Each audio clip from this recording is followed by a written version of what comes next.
of last season, they pounded the run game, led by the powerful Maffa. Hayden Woodring kicks off, and it'll be a touchback. So here comes Clemson on offense, led by Cade Klubnik. As Greg said, when he arrived at Clemson, he was 178 pounds, up to a solid 210. Junior from Austin, Texas, out of the great Westlake High School program. And the numbers reflect the season he had. Some good, some bad. A guy who can hurt you both with his arm and his feet. He's got great ability, just has to stay within the offense and make better decisions from the get-go. They open with Maffa, the running back, in the pistol, and 4 receivers. They think they'll be better in the receiving corps with some players returning to health who were injured last year. Short pass and an inaccurate one. And an ominous start for Klubnik is obviously Garrett Riley, the coordinator, tried to give him an easy play to get him started, and he didn't throw a very good pass. Yeah, they're just cranking the engine there and getting them on the move, changing the launch point, something they did very little of last year. Garrett Riley is a guy who operates from that air raid system popularized by Mike Leach, but has really grown into becoming more balanced offensively.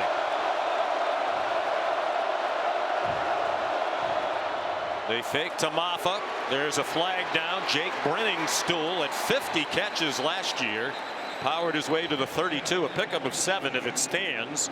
Dan Jackson made the tackle in his 6th year in the Georgia program. Mike Roach is the referee.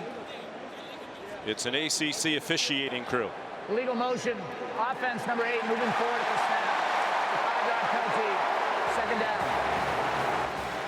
Well, Dabo Swinney said eliminate the self-inflicted mistakes from a year ago. They missed a gimme pass and now a penalty on their 2nd snap. Just a brutal start so far for Clemson's offense. Script those first 10-15 plays, things you feel great about, most confident in, and Georgia's an elite team rushing the passer, so when you get behind the sticks and play off schedule, you're playing into their strength. They stick with Maffa as the running back. That's Tyler Brown, the motion man. And Brenningstool dropped the pass. Incomplete pass to the normally sure-handed Brenningstool. They finished last year with a wild win at the Gator Bowl against Kentucky, and Brenningstool was immense. He had 9 catches.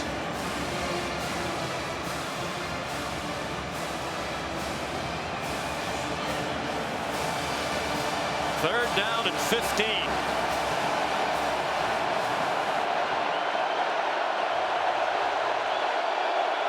They're showing blitz. Looked like Williams was offside. There is a flag down. Klubnik gets blasted at the end of the run after some nifty footwork to get to the 25. He got hit hard by Damon Wilson. It looked like Georgia was offside. Offside. Defense number 13. 5-yard penalty. 3rd down. Michael Williams, one of the many talented players on the Dog D. And it looks like Clemson went with a bit of a hard count. In an environment like this, you can use your snap count to your advantage. But he takes a big shot at the end by Damon Wilson. Gets ahead on the football, but last year Klubnik, now a much stronger player. That one might have been on the deck in a fumble, but not today. Kirby Smart starting his 9th season as head coach at Georgia.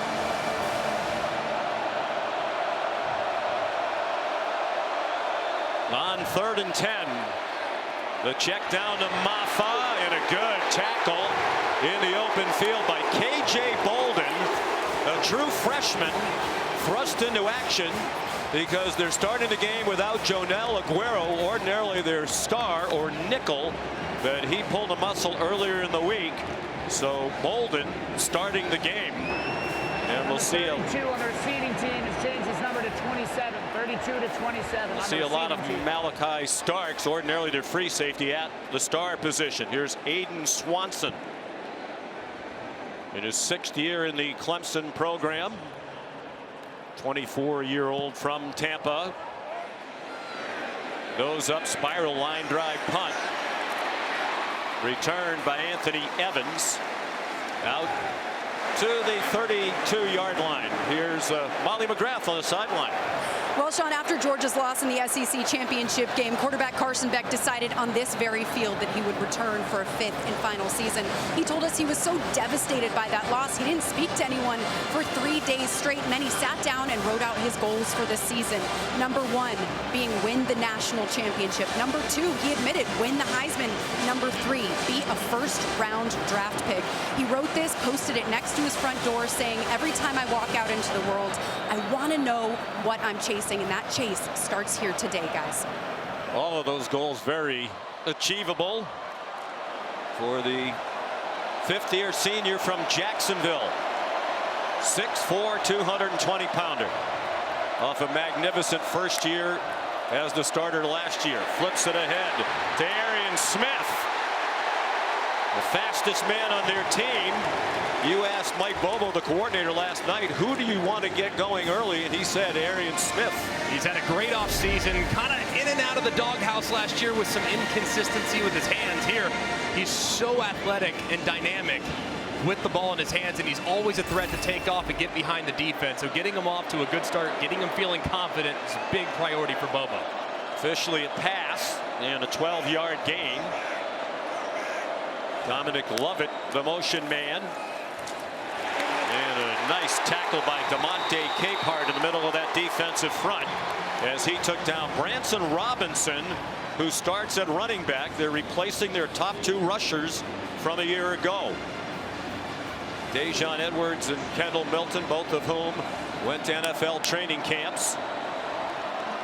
They're without Trevor Etienne, the transfer from Florida, who's likely to be their featured back. He is not playing today, suspended for a violation of university policy. He is dressed. Beck sends it out wide. Arian Smith again, and another good tackle. This one by Jaden Lucas, the cornerback. Great tackle there by Jaden Lucas. Missed a little time in fall camp, and this is something we didn't see often for Georgia last year, is getting behind the sticks. They were one of the best teams in the country on 1st and 2nd down to avoid 3rd and longs, but here they are, first 3rd down of the season. Wes Goodwin, the defensive coordinator for Clemson. Georgia was best in the country on 3rd down last year at 55%, in large part because, as Greg said, they were so good on 1st and 2nd down. They didn't face many 3rd and 10s.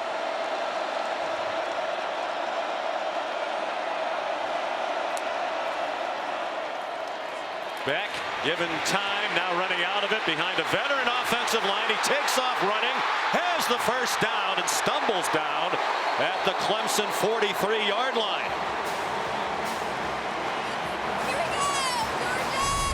This is an aspect of Carson Beck's game that's very underrated. If you get too aggressive in your pass rush, he can hurt you with his legs. Doesn't like anything downfield. He has one-on-one against Wade Woodaz in the middle. He makes a miss and picks up the needed yardage. 13-yard gain. No score, 4.5 minutes in. Out wide it comes to Dylan Bell. And that's a short gain. Wade Woodaz the tackle to pick up 2. Not only is Georgia replacing their top 2 runners, but they lost 3 of their top 4 receivers from a year ago, including the 2-time Mackey Award winning tight end Brock Bowers, who's now in the NFL as a first-round pick by the Raiders. So a lot to figure out on the offense, the skill positions around Beck. 2nd and 8. Branson Robinson driven back. No gain on the play. Not only did they lose Bowers, but Ladd McConkey was a 2nd-round pick of the Los Angeles Chargers. Rosemy Jackson, a wide receiver, went to Washington's training camp. Ra Thomas dismissed from the program. And we mentioned the top 2 runners. A lot of talent, but at Georgia, they typically have the best or one of the best recruiting classes in the country. Plenty of talent ready to step in. It's Cash Jones in at running back now. Beck to the sideline, incomplete. And very well covered. Intended for Dylan Bell. And it's Avion Terrell, whose brother AJ was a standout at Clemson, a 1st-round pick of the Falcons. And he's here today. He was on the field for the coin toss, in fact, as the Clemson honorary captain. Kevin Butler, the legendary kicker for Georgia, Number 7 was of the the kicking captain. team is changing his number to 14, 7 to 14. For the Bulldogs, 40 years after he kicked a last-second field goal to beat Clemson from 60 yards away. Brett Thorson is the punter, and a beauty. It'll be downed inside the 5 by Arian Smith. Each team has had it once. No score. You're watching ESPN College Football on ABC, presented by Tums Gummy by 5. Wins in a row. Flag thrown on first down from the Clemson 5. Phil Maffa, the ball carrier. And Dabo Swinney said he was really proud of that. 9 wins is a disappointment at Clemson. But he said back then, when you're 4-4, you can show what you're made of. And he thought they did by winning those last 5 games. Holding. Offense, number 53. That penalty's declined. Defense will take the result of the play. Second down. Ryan Linthicum is the center for the veteran offensive line. He has some big shoes to fill. Their center from last year, Putnam, was one of the better centers in the ACC. And Linthicum's been around the program for quite a while. A guy that has great understanding of this offense. A good leader within that room, but somewhat inexperienced compared to some of the rest of his cohorts on the O-line. Kirby Smart elected to take the play in a 2-yard gain. 2nd and 8. Maffa outside. Powerful running. And he might have the first down. Dragged down by Raylan Wilson.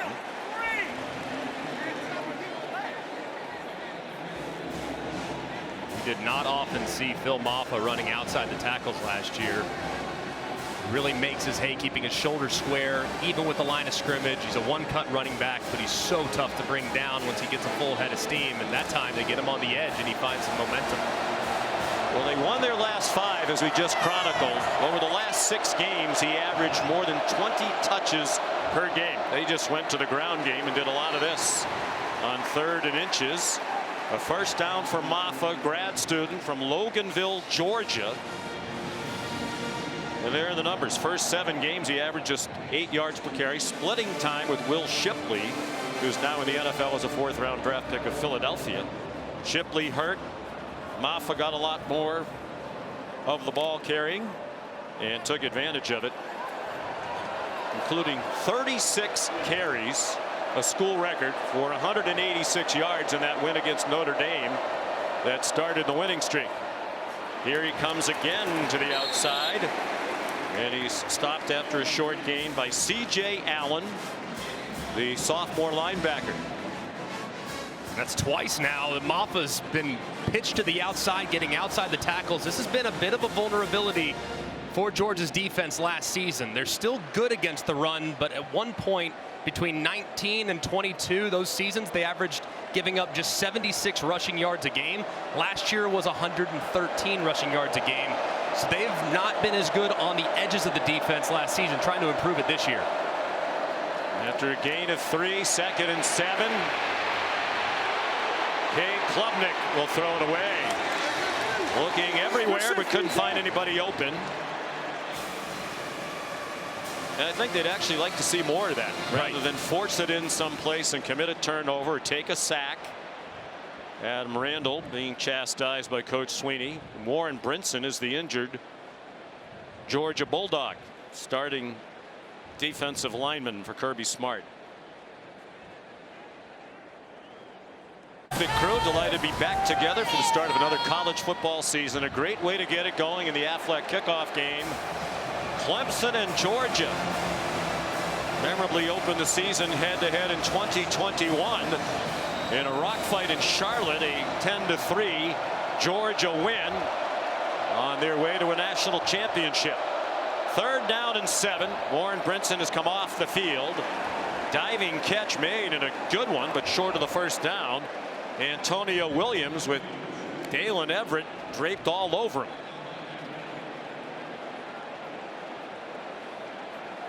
It's 4th down. The offense is on the field, and now it's not. Dabo Swinney hesitated for a moment, but is not going to go for a 4th and 1. 9 minutes in from his own 26-yard line. And a good decision. Not a team that really went for it a lot last year. Just 24% of their fourth down decisions did they go. That was about 64th. So smart here, conservative play. Defense has played well so far. So Aiden Swanson to punt again. Averaged 43.7 last year, 5th best in a season in Georgia history. And that one is a fair catch by Anthony Evans. 42-yard punt. Week 1 continues. What a lineup throughout this packed Labor Day weekend on ABC and ESPN. 3:30 today on ABC. Miami and Florida. Tonight, 7:30 on ABC. Notre Dame against Texas A&M. Sunday, USC and LSU. From the Modelo Vegas Kickoff Classic, and Monday night, Boston College is at Florida State in the Capital One Labor Day kickoff. The Noles had to bounce back after their loss in Dublin last weekend to Georgia Tech. Boston College beginning a new era under a great coach in Bill O'Brien. 5.5 minutes to go here in the first quarter. Branson Robinson, the ball carrier, missed all of last season with an ACL injury. R.J. Mickens made the stop. So far, Clemson very aggressive in the back end defensively. Mickens that time, when the ball was snapped, he was 6, 7, 8, 9 yards downfield, coming up in run support immediately. So if they continue to see those safeties getting down near the box, you can anticipate a play action, throw it over their head from Carson Beck and Mike Bubba, the OC. Robinson remains the running back. The pass out wide, and another good open field tackle by a Clemson defender. Dominic Lovett taken down by R.J. Mickens, graduate student, playing in his 48th career game. That's most of any player on this Clemson team. A nice tackle in the open field. And that's one thing you'll notice about Clemson. At the second and third level, they are great tackling in space. That time they do, instead of allowing a catch and run against a shifty wide receiver. Neither team can get much going on offense so far.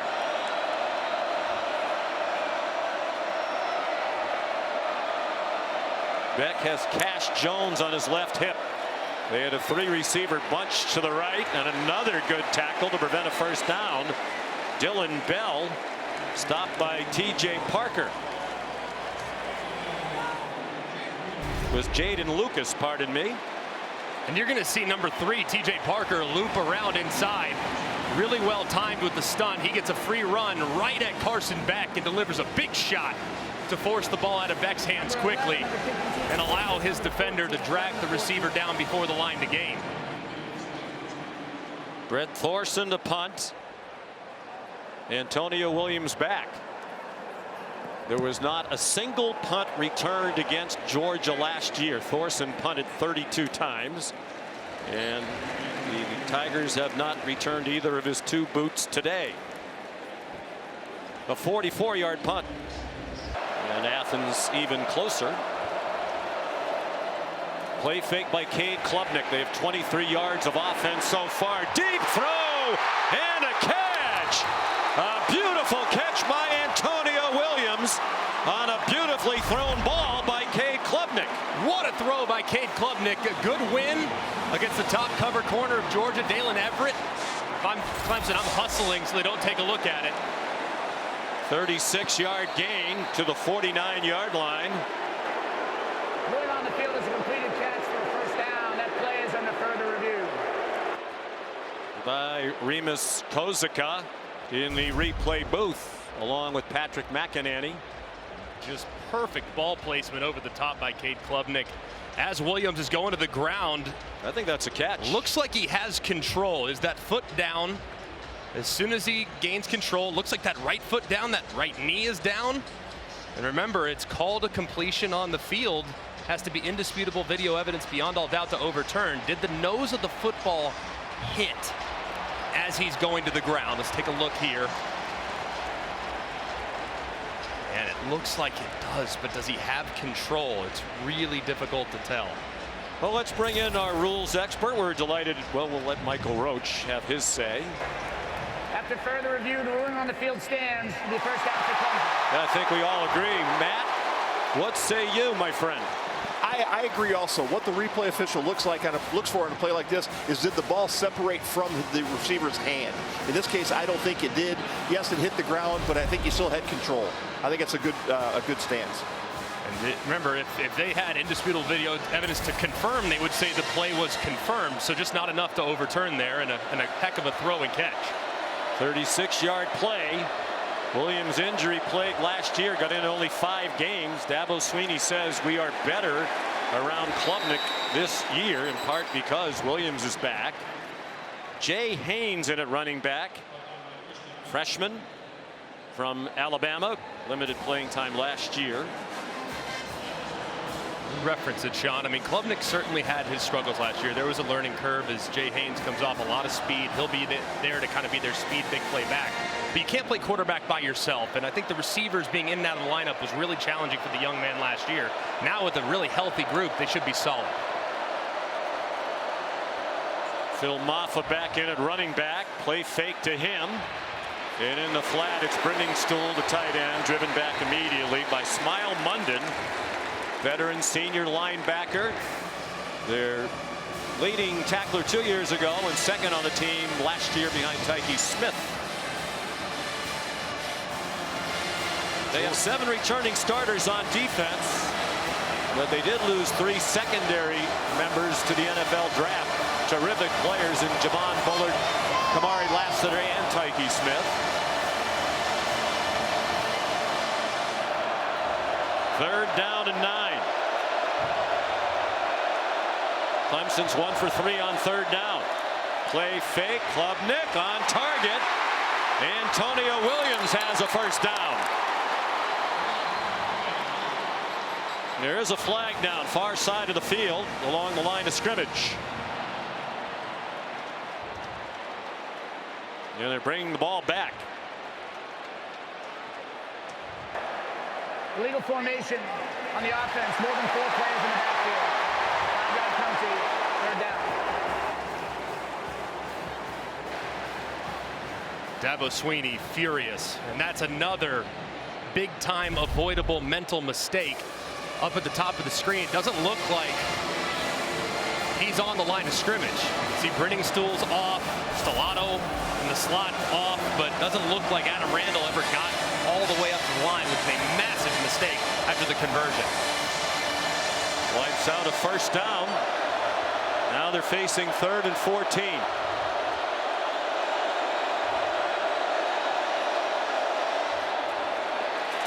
Little bubble screen, and Antonio Williams had no chance. Raylan Wilson there. He'll see a lot of action at linebacker, sophomore from Tallahassee. Those are the mistakes there on third down after a conversion that just drive you crazy as a coach in week 1. They're understandable. You can't have them in week 5, 6, and 7. They're far more likely to happen early in the year, but when your first opponent is Georgia, you just can't make mistakes like that because the opportunities are too few and far between. Aiden Swanson to punt again. He's been around so long. He got his degree in marketing December of 2022. Hits at the 10 and goes into the end zone. 52-yard punt, but not what they were hoping for. Philip Florenzo, the long snapper. Multiple running backs, Quinshon Judkins, get Will Howard from Kansas State, Caleb Downs, a safety from Alabama. They are loaded. Final seconds of the opening quarter, and it is reminiscent of that 2021 opener between these two. Beck's now 6 out of 7. They've all been short gainers. Some run after the catch there for a 9-yard gain for Branson Robinson. And he had some spirited conversation, actually more of a monologue from Coach Swinney. Nate Frazier in at running back, highly touted freshman, with his first carry as a collegian for 3 yards. He's out of Compton, California, Southern California powerhouse, modern day. And he can move for a big guy at 210. Yeah, he can fly. 10.5 in the 100, and you talk to those around the program. When you're already drawing some comparisons to DeAndre Swift, I'd say your career's off to a pretty good start. very versatile piece that should have a big impact this season. And Trevor Etienne not playing today after an off-season arrest. Carson Beck on first down, out to the perimeter, and quickly closing was Jaden Lucas on Dylan Bell. Here's Molly. Well, Sean, when we asked Kirby Smart if this would be a one-game suspension for Trevor Etienne, he said not necessarily. So the length of this suspension is still unclear. But one thing is clear, this team believes in Etienne. I'm told he took accountability with his teammates. Coaches say he is the unquestionable leader, the #1 back for the Bulldogs. And on the sidelines, he's been very active, coaching up their young running backs and even speaking with their offensive line during this game. And the coaches did tell us he will be their #1 running back when he becomes active. Dominic Lovett down the sideline and shoved out of bounds by Wade Woodaz at the 48 of Clemson. A 15-yard pickup to Lovett. And just a great job. Clemson has been selling out against the run, so just go with a bit of an extended handoff. It's no different really than a triple option. You see guys disappear inside. Hey, boom, that's your pitch man right out in front. Instead, it's a forward pass. Love it. With plenty of speed out in the open space, picks up a nice gain. It's the longest play for Georgia, the 15-yard gain. Beck's 8 out of 9 passing, but for just 44 yards. Here's Cash Jones. Swung down, but close to another first down. He's been primarily a special teams player for Kirby Smart, but Kirby told us last night we've taken him off most of the special teams because he's going to be a valuable running back. Just a really good football player. Walked on. He's going to New Mexico State. Kirby and Del McGee convinced him to walk on here, and he's been a nice surprise. But here on 2nd and 1, if I'm like Bobo, I'm thinking shot play. Likely have 3rd down and 1 in the bag. Take a shot, see if you can't throw it over the aggressive secondary's head. Clemson has called a timeout for the first time today. The Tiger defense on its heels. No score. We're early in the 2nd quarter in Atlanta. Is there anything you'd like to add? 7:30 tonight. Download the ESPN app or go to ESPNplus.com. For the shot play here, if you're the Clemson defense, this will be where I'd try to take one downfield.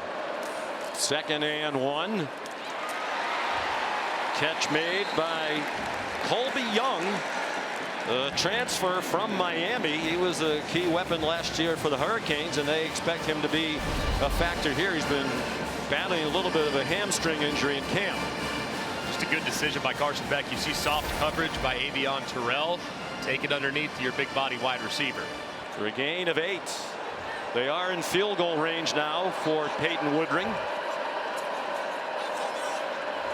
Last time Georgia didn't score in the 1st quarter of a season opener was 2021 in that game against Clemson, the 10-3 Georgia win. The only touchdown of the game on defense. Wade Woodaz took down Branson Robinson. Woodaz just continues to be a guy that Dabo Sweeney inserts into the conversation. Yes, the other day talking to Dabo, he's asking him about Barrett Carter. He goes, tell him y'all are sleeping on Woodaz now. So he's a pro, said Dabo. He's going to be a pro. He's really a good player, and while he's been overshadowed, he makes plays. So involving himself early against a pretty good running attack that Georgia has at their disposal. Team is primarily a safety. Now the middle linebacker. Ben Urosic looked like he flinched. False start on the offense, number 84. 5-yard penalty, 2nd down. Kirby Smart high on Urosic, who's a transfer from Stanford, where he had 108 catches over the last 3 years. Highly productive player. He's been exactly what they expected to be there, though, jumping off sides after the quick shift by Clemson's defensive line. And using a little Georgia's medicine against him. Georgia does that all the time and gets people to jump off sides. This time Clemson uses it and puts Georgia behind the sticks. Urosic, Oscar Delp, Lawson Lucky will be the tight end group. Trying to fill the void with the departure of the great Brock Bowers. On target, it's Dylan Bell breaking 1 tackle. He has a first down inside the 15-yard line. Kylan Griffin prevented a touchdown. It's good for 23. And this is well covered by Terrell, but the timing that Carson Beck releases this ball with is impossible to defend. That ball's out of his hand before Bell makes his in-breaking cut, And he's so strong after the catch, Bell. They moved him to running back last year because he's so good with the ball in his hands, and that time showing it off and getting him inside the red zone. Branson Robinson, the running back now, and 1st and 10 from the 14. Fake to Robinson, and the slant is too high. Looking for Colby Young with Avion Terrell, the sophomore, in coverage. He's a little shorter than coaches would typically like. Terrell's 5'11", but Glenn Schumann, Wes Goodwin, the defense coordinator, was telling us he has tremendous ball skills. Very, very scrappy, and he got in there a little bit early. You see that left arm grabbing Colby Young as he tried to go up and get that ball high in the air, and might have gotten away with one there if you're Clemson. Beck had completed 8 in a row. They're inside the 10-yard line now. That's Lawson Lucky, part of that tight end group, and Terrell made the tackle. 6-yard gain. 3rd down, 5 minutes gone by, 2nd quarter. Georgia was best in the country on 3rd down on both sides of the ball last year by percentage. 55% on offense. Clemson really struggled with red zone defense. Dabo Swinney said that's an area that needs to be much better this year. They're showing blitz. Beck in trouble and sacked. Peter Woods, the sophomore from Alabama, the Birmingham area, freshman All-American last season.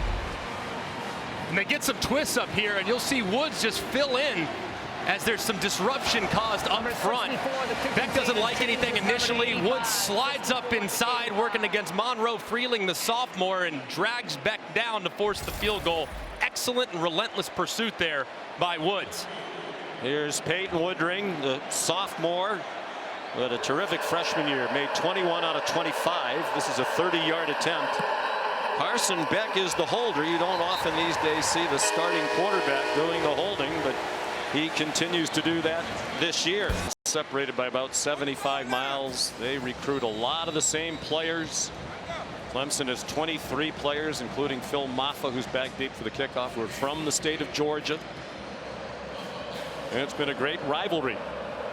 Back in the 20s and 30s, they were in the same conference, in the Southern Conference.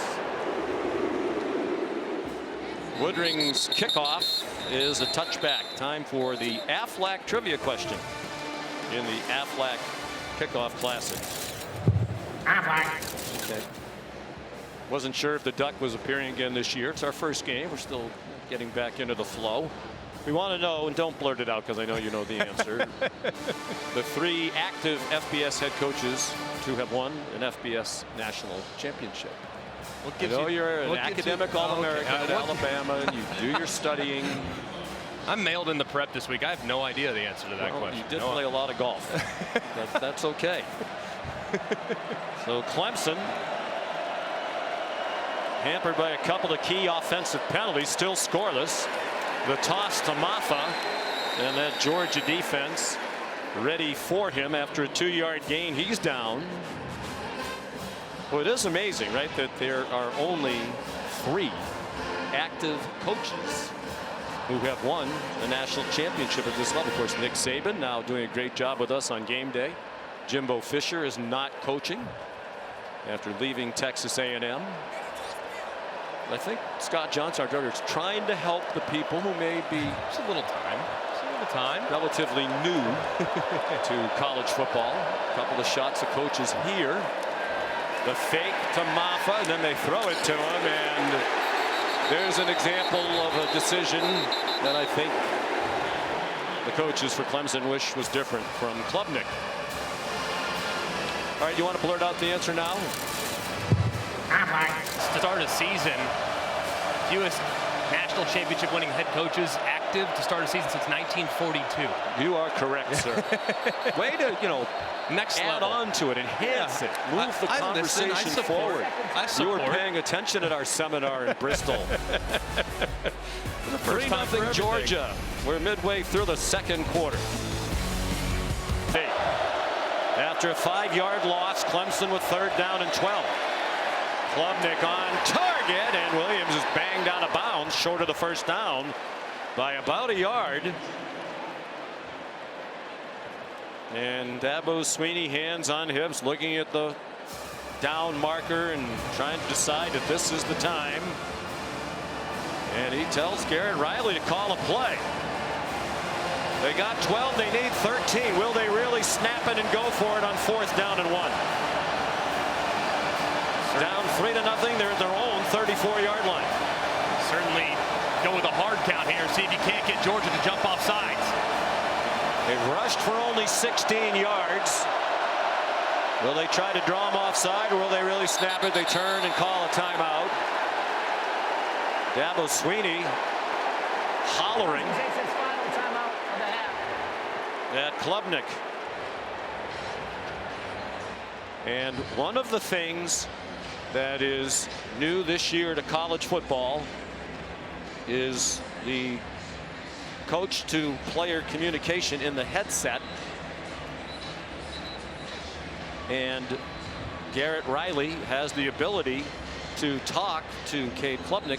So you would think, Dabo's upset, but you would think they told Klubnik what he needed to know, what they wanted him to do in that situation. Now, I think it took them a little while to decide, all right, hey, let's at least try it. I think they tried to get their hard count operation to get out there and see if you can't get Georgia jump off sides. It worked in success a little earlier when Michael Williams jumped into the neutral zone. So they tried it, but they just didn't give it enough of a sell. They didn't give it enough time at the line of scrimmage to really make Georgia think about it.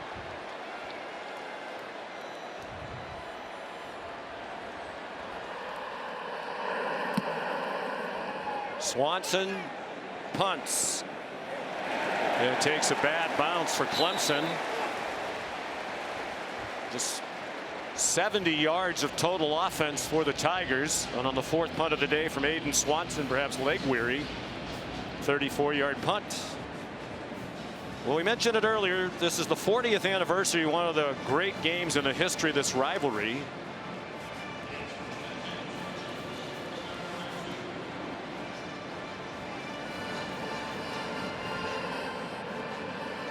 We'll tell you more about it after this snap from the 32-yard line. Carson Beck going to go under center with Branson Robinson, the lone running back.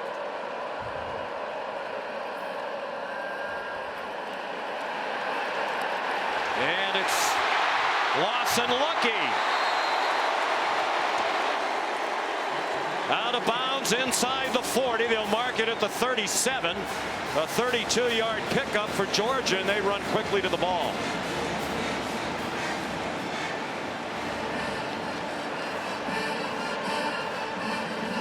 Six minutes to go in the half. 3-0 Georgia.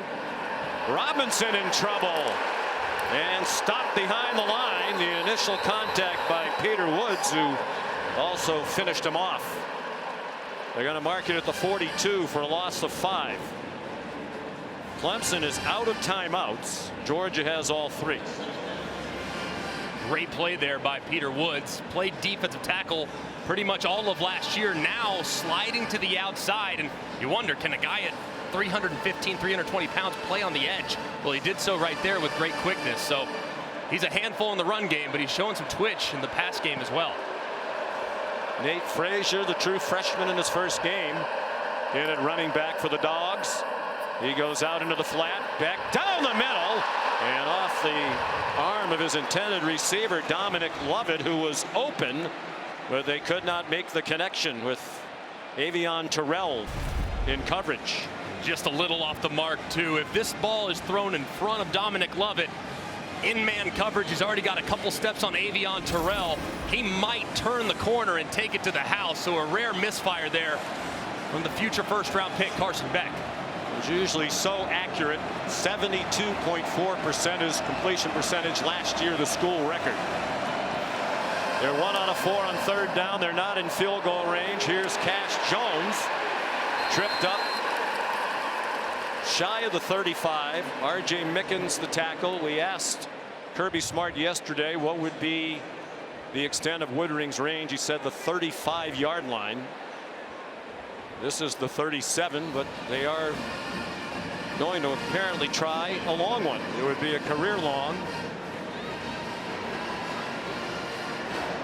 Number 54 changes number to number 85. 54 to 85. Be a 55-yarder. His long last year was 48. He missed his only try last season from beyond 50. Beck is the holder. And that one is good. Kirby might want to rethink the 35-yard line based on that one. That was good with plenty of room to spare. Perfect snap, perfect hold, and it flirted with that left upright the whole way, and just ever so slightly, like your drive does inside the left edge of the fairway, it cuts right back to the middle, and it squeaks inside for a really nice kick there from Woodring. Well, they've had a lot of terrific kickers in Athens over the years, including Kevin Butler. Let's flash back to 1984 in the voice of the legendary Larry Munson. We're holding it on our own 49 and a half. Going to try to kick it 60 yards plus a foot and a half. And Butler kicked a long one. A long one. Oh, my God. Oh, my God. The stadium is worse than bonkers. Larry described it when Kevin Butler first came on the field, and there is Kevin before the game with his family, his wife Kathy, his mom Sharon. Larry said it's from 100,000 miles away. It's a 60-yard. Think of that, 40 years ago. Kevin Butler made it. It's still the longest field goal in Georgia history, and until last year it was the longest in SEC history. He became a legend that day. Kevin tells the story. On Monday he went to class. He got a standing ovation when he walked in, and his mom Sharon said, "Were they cheering because you made the kick or because you actually went to class?" I think he would have been allowed one absence there on that Monday. But Kevin, his son Drew, getting to know him through you. I mean, such a great family. Just a phenomenal family, and one that is still held in just such high regard amongst the Georgia faithful. He's a legend, part of their broadcast team now. Kevin, the honorary captain today.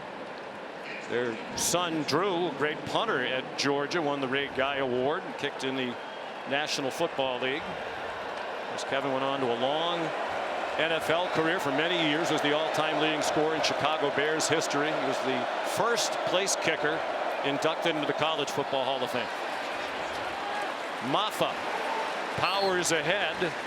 They've been trying to get him going. Prior to that, it was 5 carries for 17 yards.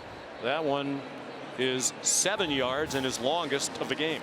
And this is what Clemson's going to have to do if they're going to get into the playoff. They're going to win and contend for national championships. They have to be able to run the football. There's an experienced offensive line, new offensive line coach Matt Luke. They expect this group to be more physical than they've been in the past. And so far, they just haven't been able to get enough push against a really stout Georgia front. And Matt Luke's going to have to work on it at halftime. Klubnik throwing it deep, looking for Cole Turner. Didn't see the ball coming. And KJ Bolden, the true freshman, playing more than anticipated with the absence of Jonel Aguero. Almost had a chance for his first career interception. Man, Cole Turner had a step. I see exactly what Cade Klubnik was looking at. I mean, Cole Turner's behind the defender, Julian Humphrey, and it got a chance to hold the red line and throw it 50, 60 yards downfield for a potential touchdown, but Turner gave up on it and never really tracked the football. Turner played in only 2 games last year. He's the fastest player on the offense. Another reason why they think they'll be better on offense. They haven't been better today. Randall's the target, and it's broken up by Julian Humphrey. Flag down at the end of the play.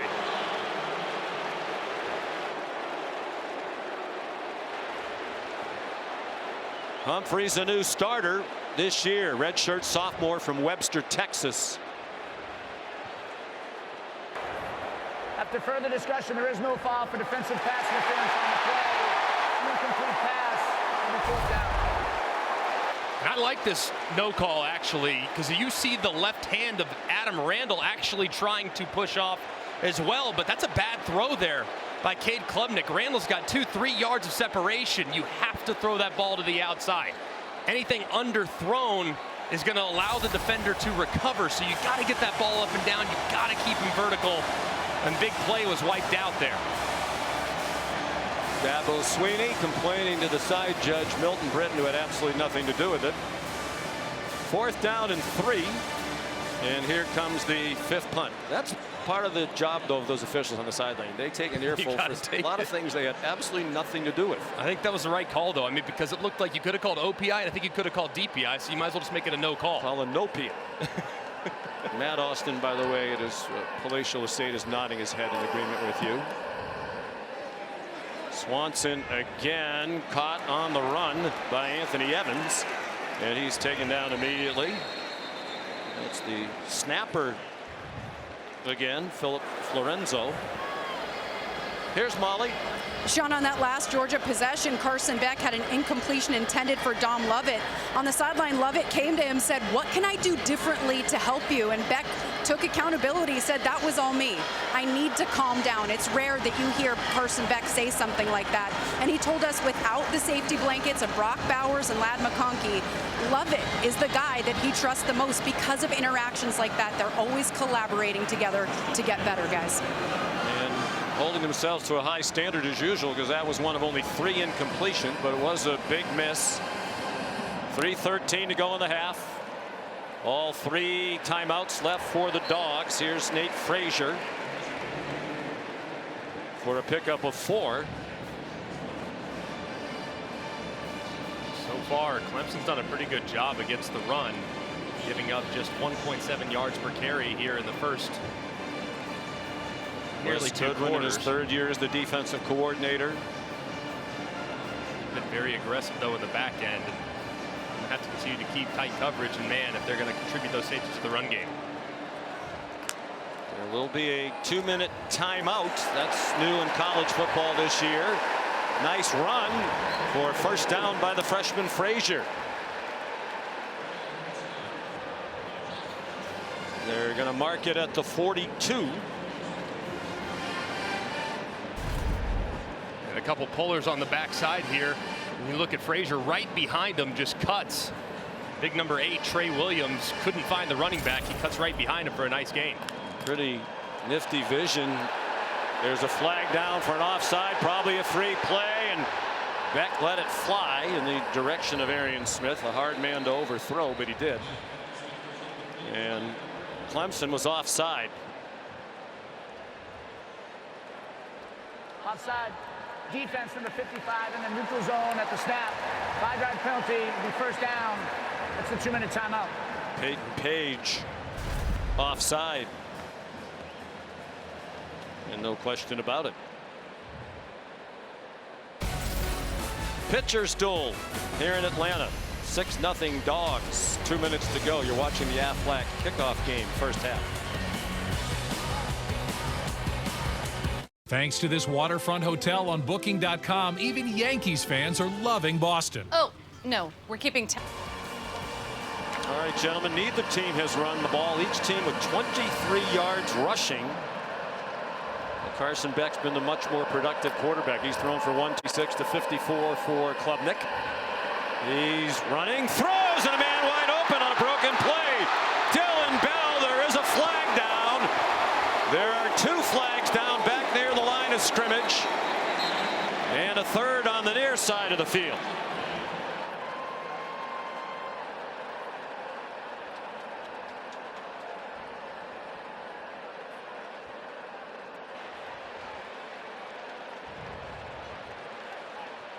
Was a 37-yard play, but they're bringing it back. Pass interference, offense number 11. 15-yard penalty, 1st down. Arian Smith. So both teams with some key penalties on offense by wide receivers. And Arian Smith, kind of in no man's land, tries to block, probably thinks for a second that Carson Beck's going to take off, so he engages and starts to block before the ball is released, and that's going to be offensive pass interference. That's a great job by the official. There was also the right tackle, Xavier Truss, was 4 or 5 yards downfield. That was a chaotic play where Carson Beck to decide to pull it on an RPO run play, and it just resulted in chaos for the Bulldogs. So they're back at their own 32 with 1:48 left in the half. Georgia leading 6-0 on a couple of Peyton Woodring field goals from 30 and from 55, a career long. Nate Frazier, the running back again. Stopped at the 37, perhaps the 38, 5 yards for Frazier. And he's their leading ball carrier in this game with 20 yards on 4 carries. Normally you'd think Georgia would maybe try to get into a 2-minute offense, but after that offensive pass interference gets them way behind the sticks, probably just content to take it to the half instead of making an unnecessary mistake. And Clemson cannot stop it, even if the Tigers want to. Ticking down near a minute to go in the half. Carson Beck flushed. Flag thrown as he throws a wobbler that's incomplete. It hit Lovett, but he couldn't hang on. R.J. Mickens was there. The referee, Mike Roach, threw the flag well behind the line of scrimmage.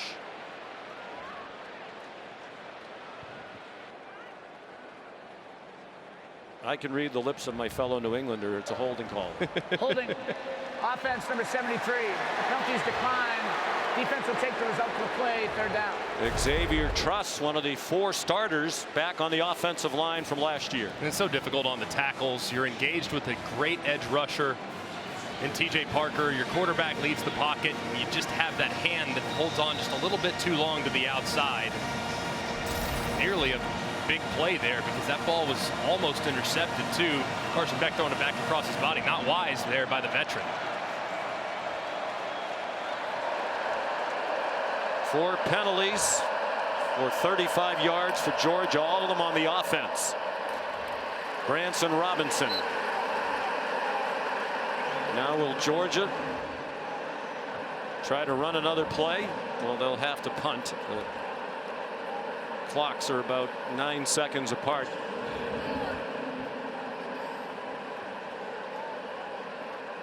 If you could get it to 5 or 6 seconds, you could do a play called Rambo airball, where you drop the quarterback back and throw it as high as you can to let the clock expire. But now the punt unit's going to have to come on. If you're Clemson, all out, send the house and see if you can't block one and maybe take it back to the house yourself.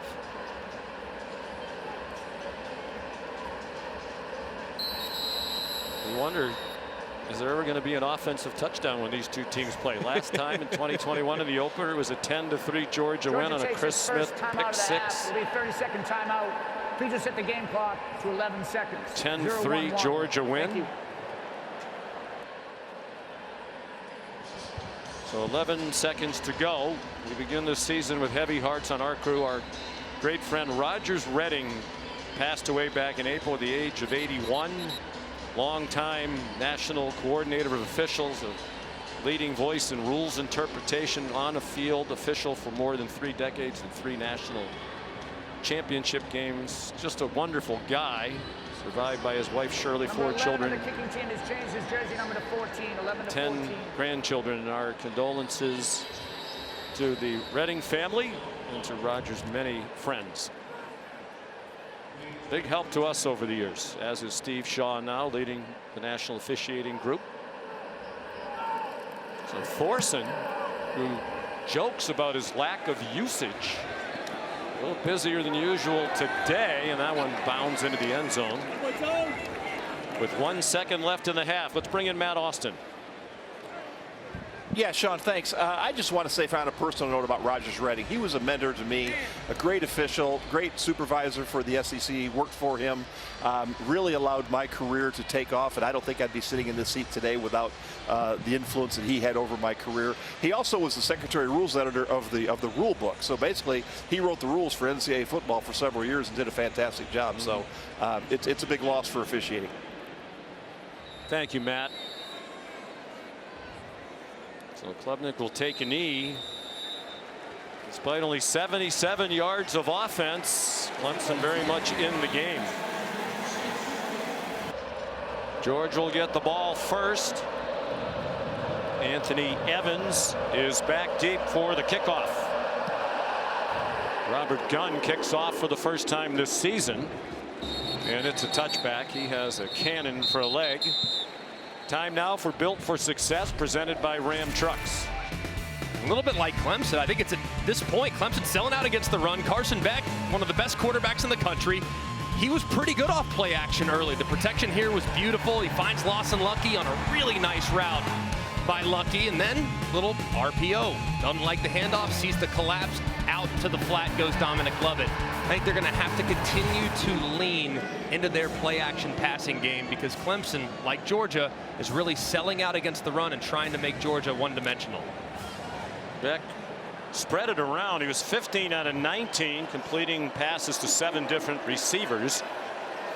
Just 126 yards on those 15 completions. Ordinarily, he's a deep down the field thrower.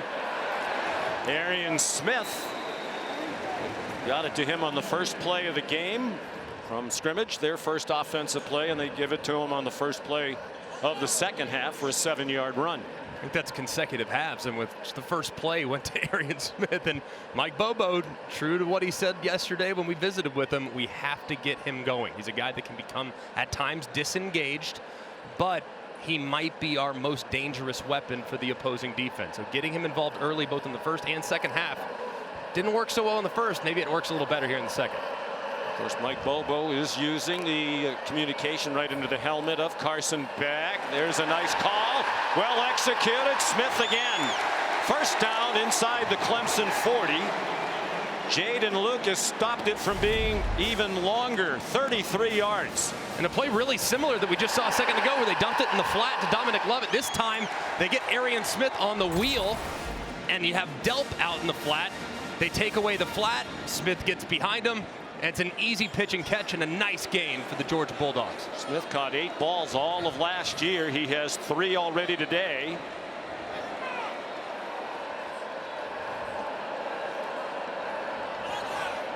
Long count by Beck. Going for the end zone. Incomplete. A lot of hand fighting, and they'll let it go without a flag. Dominic Lovett and R.J. Mickens.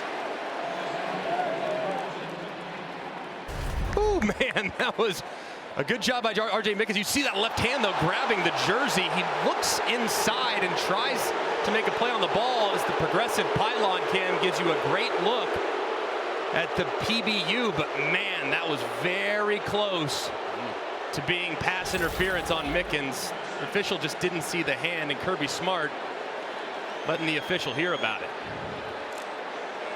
And Mike Roach, the referee, went all the way over to the sideline to take an earful from Kirby Smart. Dylan Bell down the sideline and out of bounds near the 5. Well, they took advantage of the halftime, did these offensive coaches for Georgia. Some terrific play calling by Mike Bobo. And just using their speed, their advantage, trying to play on the perimeter. I think they thought originally, hey, we can probably go downhill against this Clemson team. They're not huge up front defensively. They found that that wasn't a very successful plan early on. Now trying to get those big guys up front for Clemson, running sideline to sideline with jet sweeps and some misdirection. First and goal. They've gone 66 yards in just 4 plays.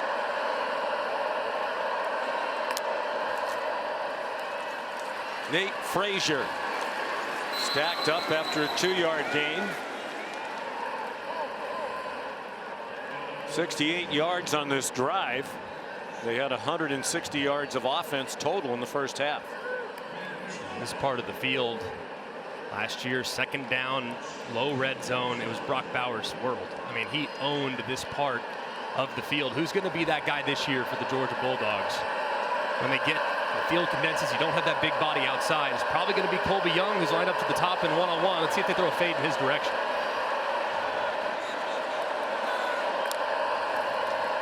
They do. And it is caught for a touchdown. He beat Jaden Lucas in coverage.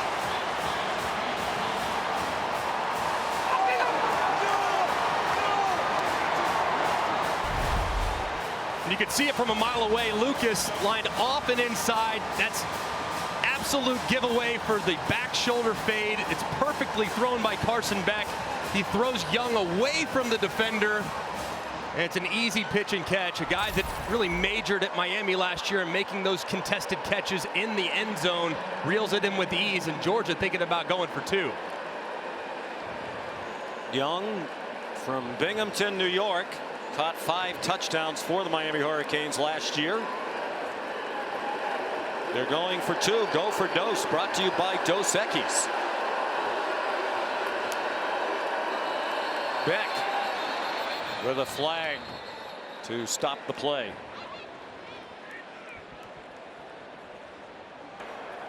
False start. Offense number 6. 5-yard penalty. Replay the try. Do you still go for 2? I wouldn't. Nope. We'll send the kicker on now, Peyton Woodring, who did not miss an extra point last year in his freshman year. 71 out of 71. 75 yards to open the half in 6 plays. Very impressive drive. A 7-yard touchdown reception by Colby Young, his first as a Georgia Bulldog. Beck threw 24 touchdown passes last year. Would have been more, but he didn't play a lot late in games. They had leads. They didn't play in the second half of their 63-3 win in the Orange Bowl over Florida State. And Woodring's kick is good. And finally, an offensive touchdown in the game. Combination there. Beer and gummies. There is a touchback off the foot of Woodring.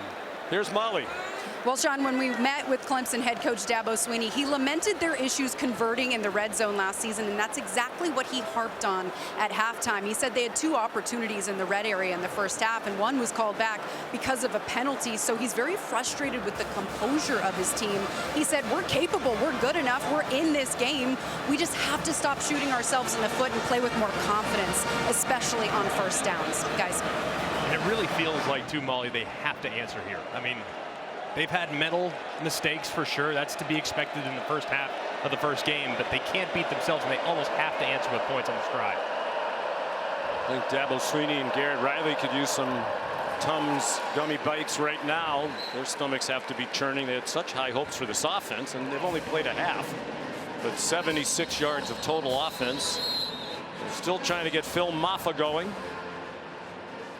Of course, Riley brought over last year after he won the Broyles Award in 2022 for his work as the offensive coordinator at TCU. Brandon Streeter, whom he replaced, is now an offensive analyst at Georgia. Timeout. You know this is happening. Shall we? Get the Disney Bundle. Download the ESPN app. Go to ESPNplus.com/schedule to watch all the action. Roof closed here today with the temperature 90 degrees outside, and the feels like 96. We had some record high temperatures in Atlanta this week. Play fake by Klubnik. And they're ready for that quick pop to the wide receiver, Cole Turner. All they got was 1 yard. Glenn Schumann is the defensive coordinator with a new co-coordinator this year. Will Muschamp, who had been serving that role the last couple of years, has gone off the field to serve as an analyst so he can go watch his son Whit play at Vanderbilt, where he's a freshman quarterback.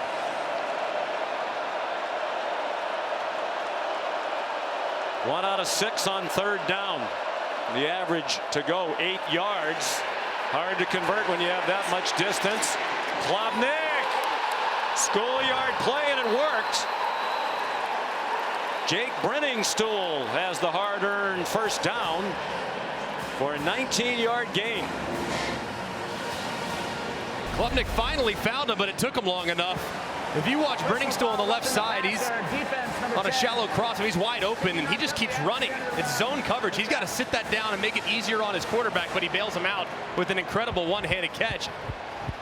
Just going up and reeling it in. Very, very impressive by the tight end, who became such a huge weapon for them last season. And to make things even sweeter for the Tiger offense, they're going to tack on a unsportsmanlike roughing the passer that has him knocking on the door of the red zone. Just their second snap on the plus side of midfield in this game. Damon Wilson called for the roughing the passer. Maffa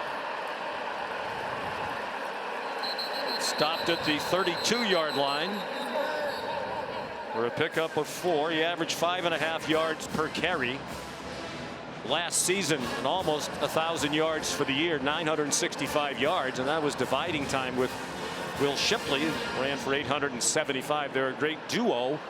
He's going to be the featured back all season long this year. And I would think right here you're going to have a chance to hit number 22, Cole Turner, your fastest receiver at the bottom of the screen. You might have one-on-one coverage with him. Let's see if Clemson tries to take a shot right here. Dalen Everett has the coverage at the bottom of your screen. Klubnik to the far side of the field. Nice move by Antonio Williams. Julian Humphrey got back in the play and made the tackle, but it's another Clemson first down at the 22. And that's not an easy throw. I know it's only 5 or 6 yards downfield, but all the way from the right hash to the left, it's a tough throw.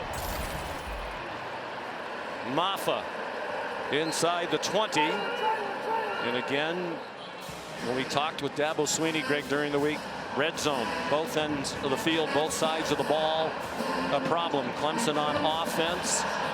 And a lot of first downs last year, moved up and down the field, but in the red zone they were 118th in red zone scoring in the country. First trip to the red zone today. Nice fake by Klubnik. Brennan Stools open. He lowered his head and came up a little bit short of the first down yardage. KJ Bolden in on another tackle, making a nice freshman debut. Especially considering that Georgia seems to have figured something out offensively on the last drive. I would think 4 down territory for Garrett Riley, Cade Klubnik in this Clemson offense.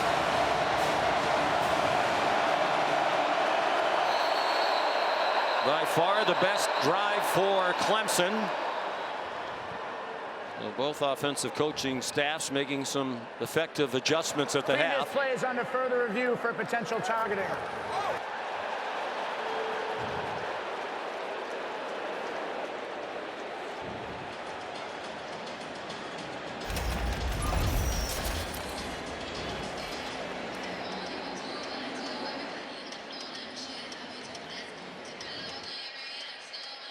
While we were away, Mike Roach, the referee, announced after review no targeting against KJ Bolden. That's huge. They're already a man short with Janelle Aguero, their usual starting star, not playing.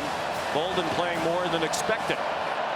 So Clemson on the move. 3rd down and 2, down 13-0, almost midway through the 3rd quarter. Maffa. First down, a powerful run, dragging Bulldogs with them to the 7-yard line. 4 first downs on this drive. They had 2 the entire first half. And a great job by the right guard and the center of this Clemson offensive line, Ryan Linthicum and Walker Parks. It's great to have Walker Parks back, just engaged for a really long time against Christian Miller, and Maffa runs right inside of him for the 3rd down conversion. 1st and goal from the 7.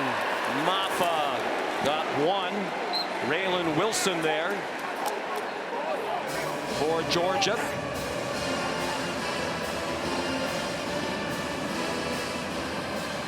This is a part of the field last year too that was really problematic. They had a bunch of fumbles in this part of the field, 2 against Duke in the opener, 1 against UNC, 1 against Miami. They used to read that play. Let's see if they've opted to maybe take the read out of it because of all the miscues they had in this part of the field in 23. Out of the gun with Maffa, the running back. A fake to the motion man, and Georgia not fooled. Michael Williams was right there, and Klubnik slipped down as he tried to avoid him. It's a loss, back to the 9.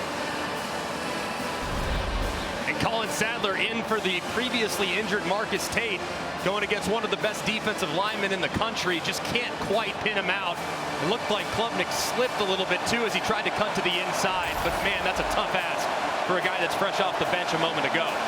You'd think they would like to get it to Brenningstool, the big tight end. He's part of that 3-receiver bunch to the left. George is showing blitz. They bring it. Klubnik throws it for the corner. There's a flag down. It falls incomplete. Intended for Antonio Williams with Dan Jackson running in coverage. Flag thrown by one of the officials behind the offense.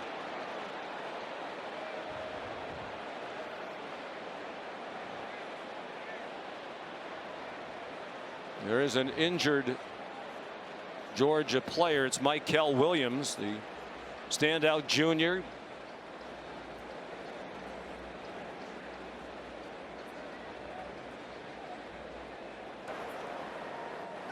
Personal foul, legal block below the waist. Offense, number 7. The penalties decline. It'll be 4th down. That block was on Michael Williams.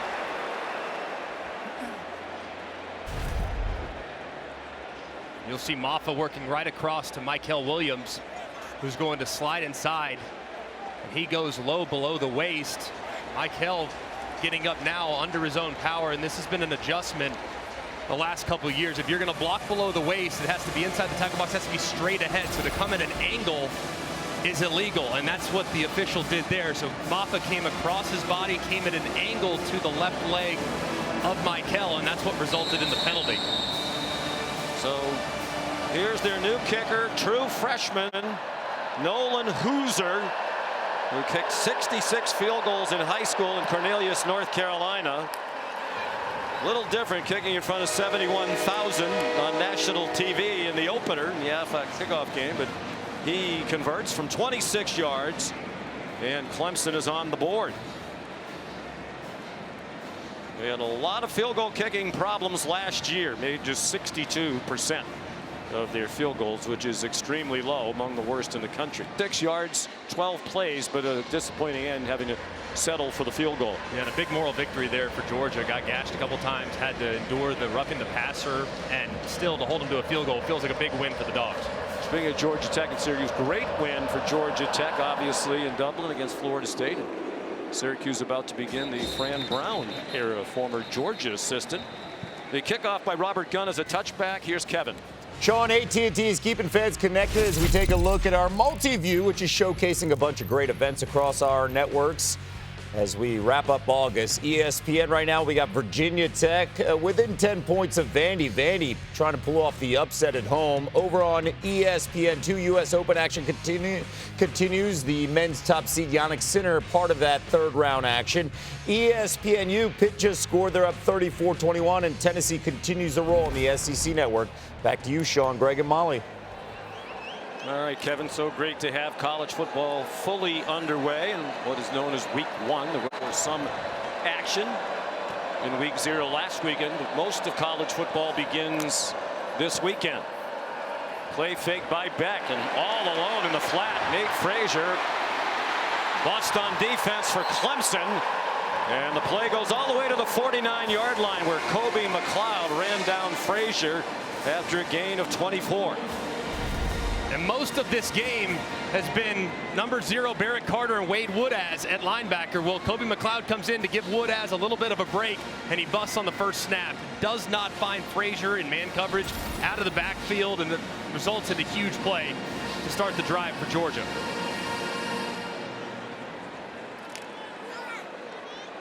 Beck 18 out of 23 for 189 and the touchdown. Faked it to Frazier, goes for the tight end Delp, and it was very well covered on the Clemson sideline by Khalil Barnes. The nickel was a freshman All-American last year. He's from Athens, Georgia, playing against his hometown university today in a game that means a lot to him. Very disciplined play, too. Eyes in the back the entire way. Barnes has such great instincts. That's a tough ask to cover a guy that you're giving up 6-7 inches in length to, and a lot of weight as well, as Dylan Bell being helped off. One of the most versatile weapons on this offense. Not a good sight there. 5:41 to go, third quarter. Georgia up by 10. Frazier has it go off his hands. Forward pass, an incomplete pass.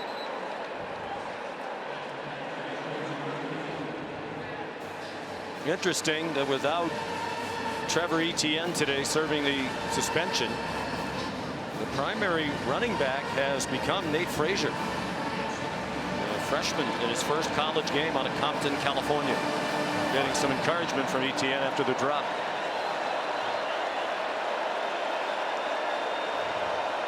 Third down and 10. Georgia just 1 out of 6 on third down after leading the country on third down a year ago. Beck fires on target. London Humphreys, his first catch as a Georgia Bulldog. A transfer from Vanderbilt, 23 yards, and a Georgia first down. And a great throw here by Carson Beck. Eyes vertical the whole way. You can see Khalil Barnes, number 7, over pursuing just a little bit. He throws it right behind him, and a terrific catch by Humphreys. One of 11 they brought in out of the transfer portal. Beck pulls it down and runs for what looks to be a first down. It will be an 11-yard gain for Beck. His second double-figure run of this afternoon. The underrated part of his game. I mean, last year he had 182 yards rushing when you take out the sack, so he can hurt you there. He's not going to kill you with his legs, but he can certainly keep you honest. Good athlete. He was a very highly recruited baseball player out of high school. In fact, he originally committed to the University of Florida to go play baseball and then changed direction. First and 10 there at the 18. Frazier breaks a tackle and gets knocked down on the second try by DeMonte Capehart. Barrett Carter, an unusual miss on the tackle. A preseason All-American, number 0 for Clemson, who plays all over the place on their defense, just as Malachi Starks does for Georgia. Georgia continues to have a lot of success with some misdirection. That time full flow out to the left. You would think at some point they get back to the misdirection, where they've already found a bunch of big plays here in the second half. We're told it's just cramps for Dylan Bell. That's good news. Even though the roof is closed, it is warm inside Mercedes-Benz Stadium. Nifty moves. Love it. Down to the goal line. R.J.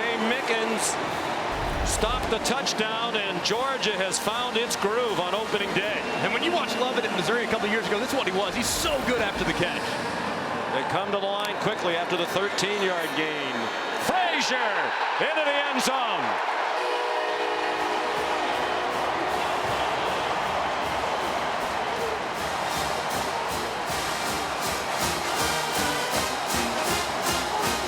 Frazier punched it in from 1 yard out, his first college touchdown in his Georgia debut. And back-to-back 75-yard drives here in the third quarter after they did not score a touchdown in the first half.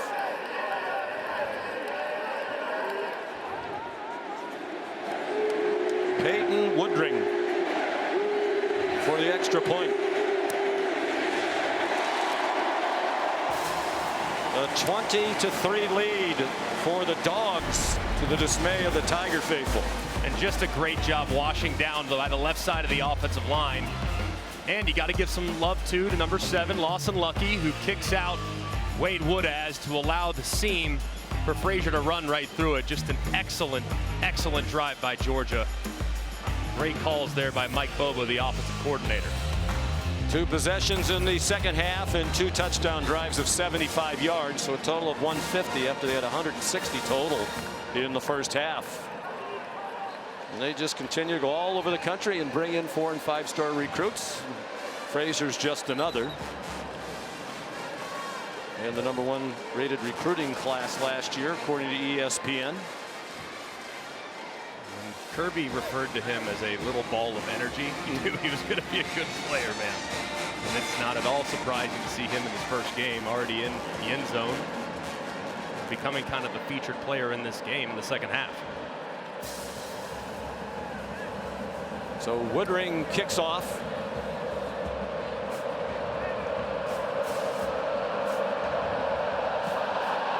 Phil Maffa, no chance to return that one. It's out of the back of the end zone. Here's Molly McGrath. Well, Georgia star defensive player Michael Williams had his left ankle wrapped. He was in visible discomfort when he jogged, and I can tell he's in pain. He was talking to teammates about that Maffa block, and that's what happened and hurt his left ankle. But I'm told he's going to try to play, but they'll monitor it closely, guys. You just hate to see that, too. A guy that has always been impactful, but this was his first full fall camp where he was at 100% healthy. So they really anticipated him having a huge impact on the season in the first month and a half. But now, hopefully, that ankle doesn't linger throughout the year.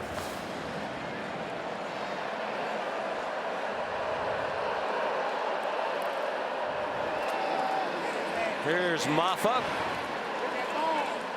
Knocking down would-be tacklers as he comes up just shy of the 35-yard line. A gain of 9.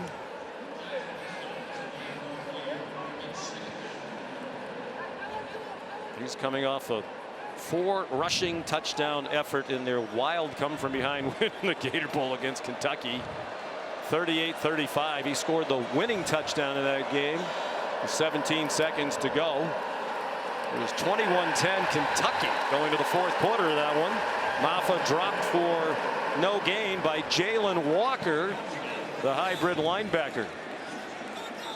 He's a guy you're going to hear an awful lot of this year. They are so impressed with how much he's grown this offseason. He's become better off the ball playing traditional linebacker, but he's always been a force on the edge. So he's a name to remember throughout this season. Might have a huge impact for the Dogs on defense. Again, so many NFL prospects all over this team, particularly on the defense. 42 players drafted out of Georgia in the last 4 years. Klubnik kept it, and he gets stopped short of the line to gain. Jalen Walker. And just the right side, the defender, number 5, Raylan Wilson, completely blows it up. Cade Klubnik somehow rescues it, gives himself a chance, but that play had no shot from the beginning. Looked like Brenningstool and company were not really in position to try to knock guys off the point of attack. Did you think about going for this? I would, especially given how Georgia's played offensively the last couple possessions. You're down 3 scores. You're ticking down a minute to go in the third quarter. All of a sudden your defense can't get stops. Swanson punts again. Short, nose up, spiral. Fair catch made by Anthony Evans. 6th punt, 35 yards. I'm going to pay attention to when these games are. These are tonight, Sean. Tonight, SEC college football on ESPN Plus and SEC Network Plus. Eastern Kentucky against Mississippi State at 6. Furman against number 6 Ole Miss at 7, and 7:30 Alabama and A&M against Auburn. Auburn, by the way, trying to earn its 800th all-time win tonight. And they would be the 13th program to get there. Clemson's 2 away from that number. 160 yards total first half, 150 on 2 touchdown drives here in the third quarter for Georgia. Beck 20 out of 27 for 225. And that's through the hands of Nate Frazier. We talked about the helmet and the coach-to-player communication, Greg. And talking to Mike Bobo and Kirby Smart last night, they said, we really don't need it. He said, Beck is so cerebral. Mike Bobo said he processes information better than any quarterback that I've ever coached. And we asked Carson Beck about it. He said, I basically just want them to give me the play. So give me the play and turn the microphone on. Yes, please. Especially just give me the play if I make a mistake. I really don't want to hear about that immediately after the fact. Mike Bobo said he would use it very sparingly. Maybe occasional reminder tacked on to a play about the down and distance, or hey, we might go for it on 4th down here. So you have 2 plays. Nate Frazier, the ball carrier. Interesting talking to Garrett Riley on the other side too. He said, I think a lot of coaches will misuse it. You know, the temptation will be to give the quarterback too much information, and now you're overwhelming him and causing confusion and perhaps slowing the process down. Final half minute of the third quarter. Georgia in no hurry with now a 17-point lead.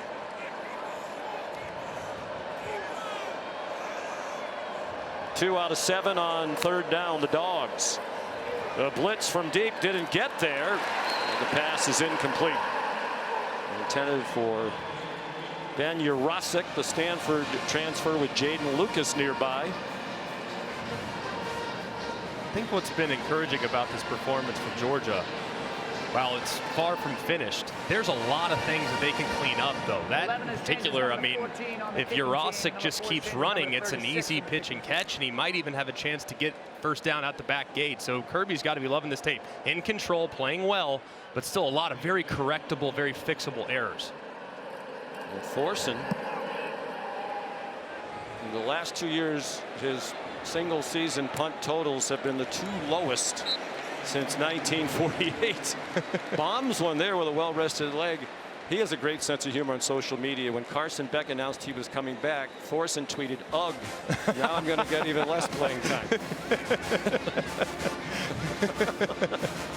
I think 56-yard punt.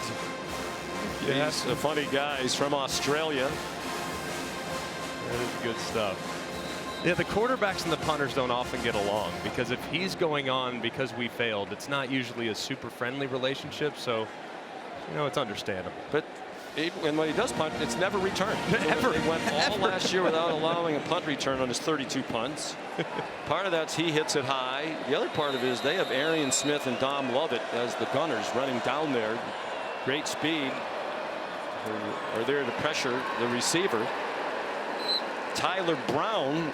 We've been able to knock a ball off of them, but we got to continue to do what we do and play the next moment. All right, thank you, Coach. Thank you. On target, Klubnik to Tyler Brown on the first play of the 4th quarter. They're going to try to pick up the tempo here. That was a point of emphasis throughout camp for Kirby Smart. Glenn Schumann trying to get more turnovers.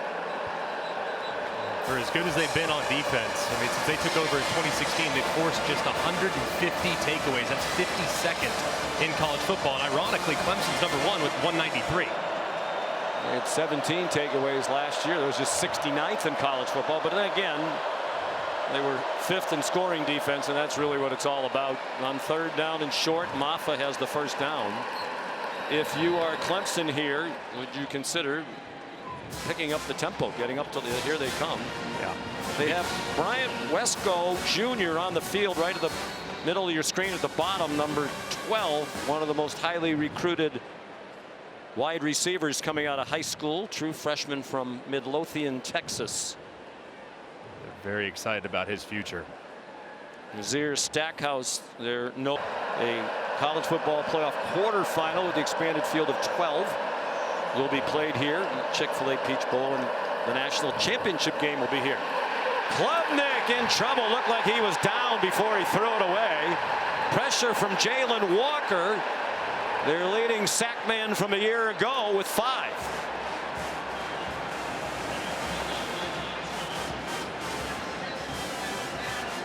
Yard line. It'll be 2nd down. Klubnik just too slow to react as Walker was coming around the side. Let's see. Looked like the left knee was down before he released it, and there it is. Ball clearly still in the hand. Left knee down, and a good call by the official. First Georgia sack. It goes to Walker, junior from Salisbury, North Carolina. They think is going to have a huge season. Klubnik, high throw through the hands of Cole Turner. The attendance here today, 78,827. Well past the listed capacity as the Aflac Kickoff record. TJ Moore on the field now, the other, along with Wesco, highly touted incoming freshman wide receiver. Where's number 1? He's to the top of the screen on 3rd down and 22.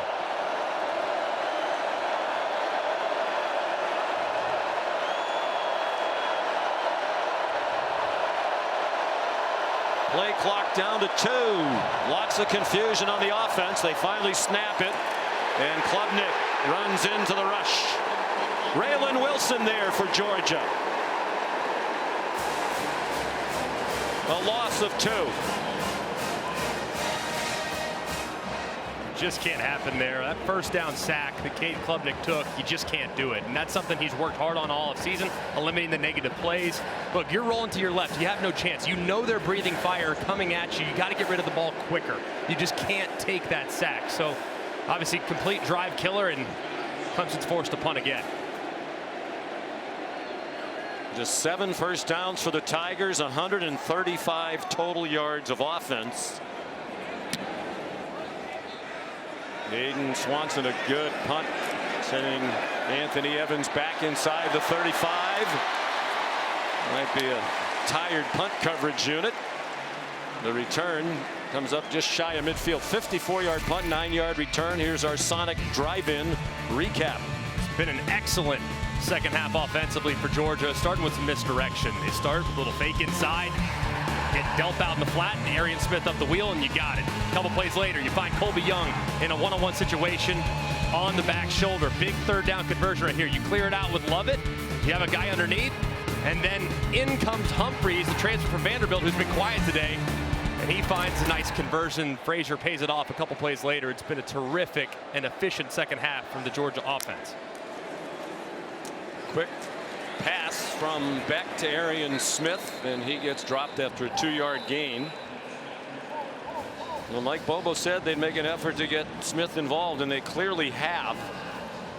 He said they know when the other team sees number 11 on the field, they're concerned because everybody's well aware of his blazing speed. Yeah, I mean, he's the scariest guy on their offense right now that Brock Powers departed, because he can end the game at any point. I mean, he can run right past you, and there's absolutely nothing you can do about it unless you give him a ton of respect and a bunch of cushion.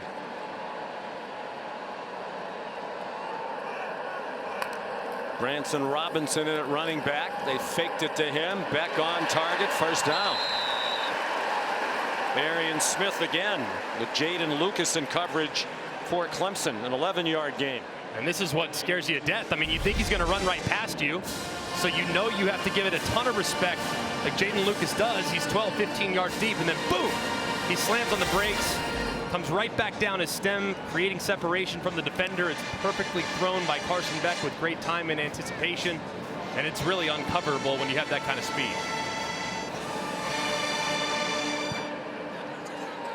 Working with the new center today is Beck after a terrific career by Cedric Van Pran. Jared Wilson is the only new starter. I thought it was interesting what Carson Beck said to us. He said, you know, last year I was the new starter. Cedric Van Pran was very experienced. He helped me a lot. He said, I realized this year with my experience I might have to help our new center Jared Wilson, and Wilson's acquitted himself nicely today. Yeah, he really has. I mean, Kirby raved about his athleticism and the fact that he's always been a great player. The problem is he could really only play center at a high level, and he happened to have an All-American in front of him. So it's not like he hasn't played because he isn't good. He just had great players in front of him. Not that dissimilar to Carson Beck. And Pran, drafted by Buffalo in the 5th round, the last draft. Here's some pressure. Beck gets it off, and it's incomplete. Intended for Colby Young, with Avion Terrell in coverage for Clemson.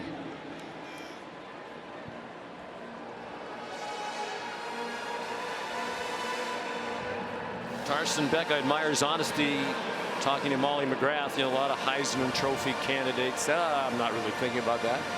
He admitted it's one of his goals, one of his reasons for coming back. So how would you rate his performance today with an eye toward winning college football's biggest individual award? I think it's been very, very solid. I mean, he's never going to have statistically eye-popping ridiculous numbers because he's got such a great supporting cast, but he's been very solid today. Stands in, gets it off. London Humphreys down the sideline and into the end zone.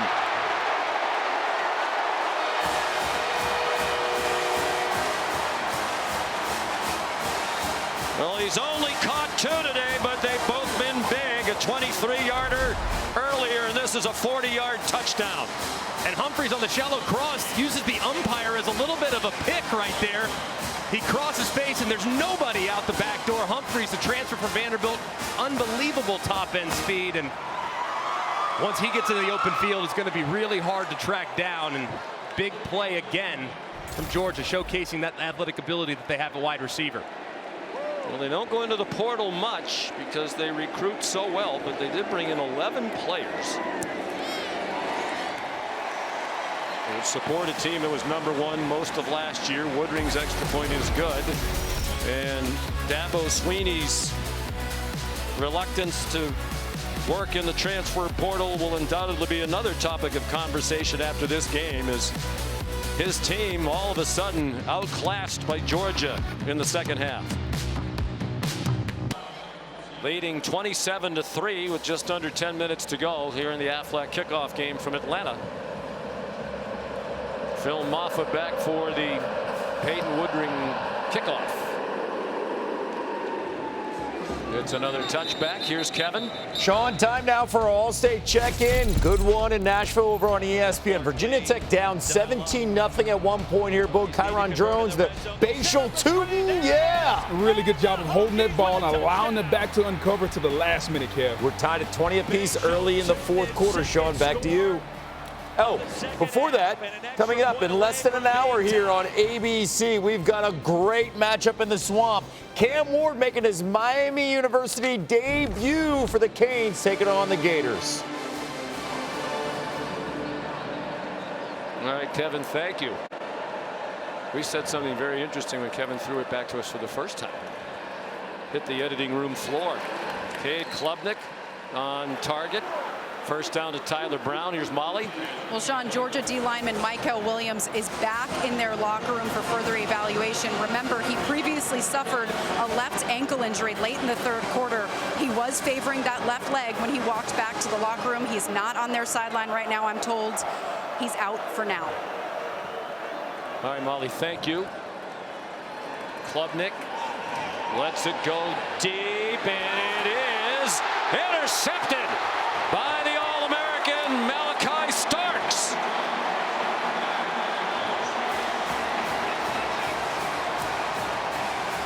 It's the first turnover of the game for either team.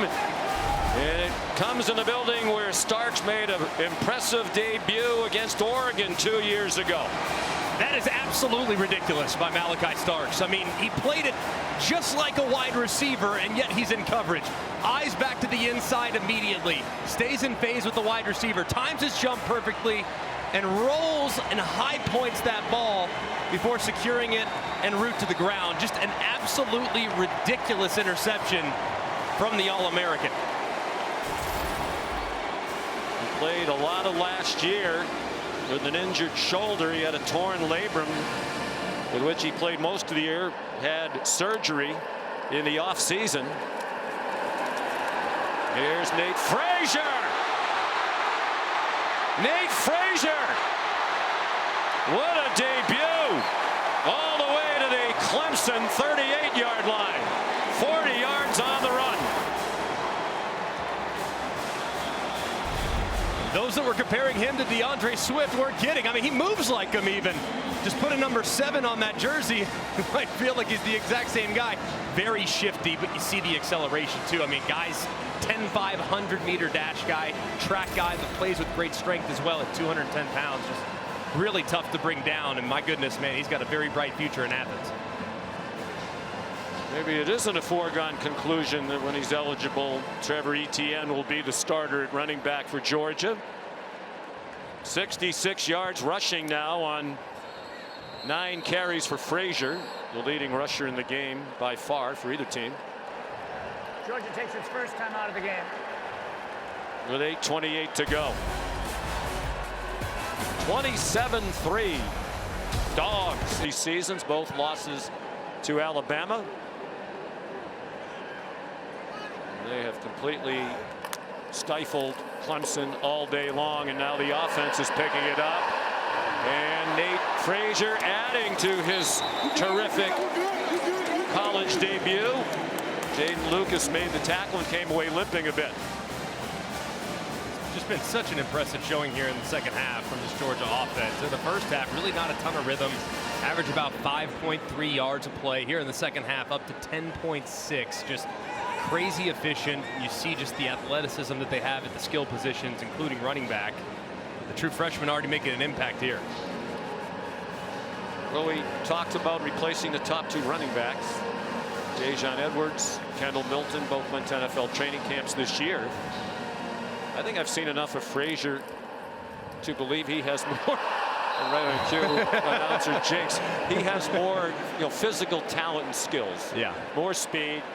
More of the things you're looking. They were very good college players. Don't get me wrong. Great players. But this guy looks like he has star potential. No doubt. I mean, this guy's just got a different level of juice. I mean, you see him, and when he moves, he's moving faster or quicker than just about everybody else. Too fast for his own good. Yes, there. the turf monster did get him there. The old 20-yard line. That one's always a little higher than the rest, but you can tell he just has that big play potential that he just didn't have at running back last year. And if he stayed on his feet, those numbers were going to be up significantly because he had some running room. Down goes Frazier. It took a long time to get that cliche in. Knocked himself out. Here's Branson Robinson down to the 15, and now some tempers flaring. And we mentioned the 40 straight regular season wins, which is a formality now. This will also be 23 straight wins against non-conference opponents, including the postseason. They haven't lost to a non-conference foe since January 1st, 2019 to Texas in the Sugar Bowl.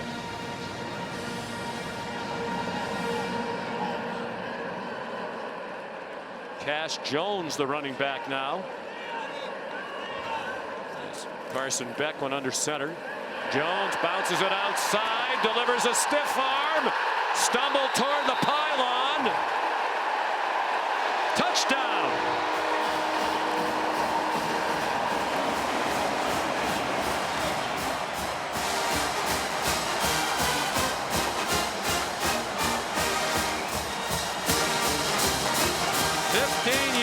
For the junior from Brock, Texas. Progressive pylon cam. Does he stay in bounds? Yes. Looks like he does. Again, and colliding with the pylon right there. Yeah.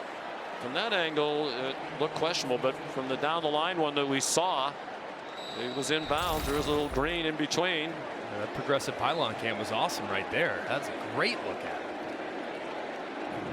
Do you want to say it again? Let's give Progressive more time. Progressive pylon. I like that. Progressive pylon. We love our sponsors. Can't do enough for them. The best. Matter of fact, you might have a Modelo and I'll have a Tums Gummy Bites after the game. Well, Cash Jones, as Kirby Smart said, he's too good a player to not play regularly on offense, so they've limited his work on special teams. He used to be on all of them. Well, a great part of this game involves outreach. Before he attended Clemson, Grayson Gentz was diagnosed with leukemia at 18 years old. While getting some treatment this summer, he had a chance to visit with Dabo Sweeney, bring a smile to some of the faces of his fellow patients through the My Special Aflac Duck program. And Ethan Daniels, a freshman at Georgia, second from the left, was diagnosed with leukemia at age 11. After 3 years of treatment at the Aflac Cancer and Blood Disorders Center, he was declared cancer-free. How awesome is that? And earlier this month, he got to meet Kirby Smart, and together they visited a newly diagnosed patient. Gave him My Special Aflac Duck. A lot of great things being done in the name of charity associated to college football. Phil Maffa with the return. Really proud of the folks at Aflac, Chick-fil-A, who had their name on this game for a long time. Of course, they'll have their bowl game here later in the year. Obviously, great contributors and supporters here of college football, and very, very grateful to how games like this, while everyone loves the home games, they're phenomenal, totally agree, but games like this in a neutral site do so much for the community. It's great for these teams to also have that opportunity as well to interact in a community that's not their own and maybe make an impact on a young life. So it was a rough offseason for Dabo Sweeney, answering a lot of questions about, at least to many around outside their program, their fan base, the slide of the program. Here's a quick pop to Antonio Williams. They won 9 last year for the 13th year in a row, but that was on the heels of 12 straight seasons of 10+ wins. He made the point, it's hard to get in the playoff. It was when it was 4. And after 6 years in a row in it, they weren't in it the last 3 years. Only 8 different programs were in it the last 3 years. To his point, out of 134. But to his refusal to use the portal, right, at least in any significant way. How do you feel about that? Well, I think that when you are, it's not that he refuses to use it, it's just not a priority for the program, and they've missed on guys that they tried to go after. But I think when you basically shun the portal, you're going to have a lot of peaks, and you're going to have a couple valleys as well, because the portal can be used as kind of a band-aid to a possible vulnerability. If you have a problem or a hole at safety, a hole at left guard, or a hole at your wide receiver spot, then you go and get a guy out of the portal, and he just hasn't been willing to do that, instead of choosing to develop, and it's, I think, cost him a little bit the last 2 years. No starts since the portal started from a transfer out of the portal. What I would say about it, though, too, is they played a lot of true freshmen last year. It's still a relatively young team, so there's a lot to play for, but when you're playing freshmen, you're going to have a lot of ups and downs, and that's what this team's experienced the last couple of years. Klubnik hit as he throws it deep, and it's broken up. Nice play. Good recovery to the football by Ja'Cory Thomas, a backup defensive back with coverage on Tyler Brown.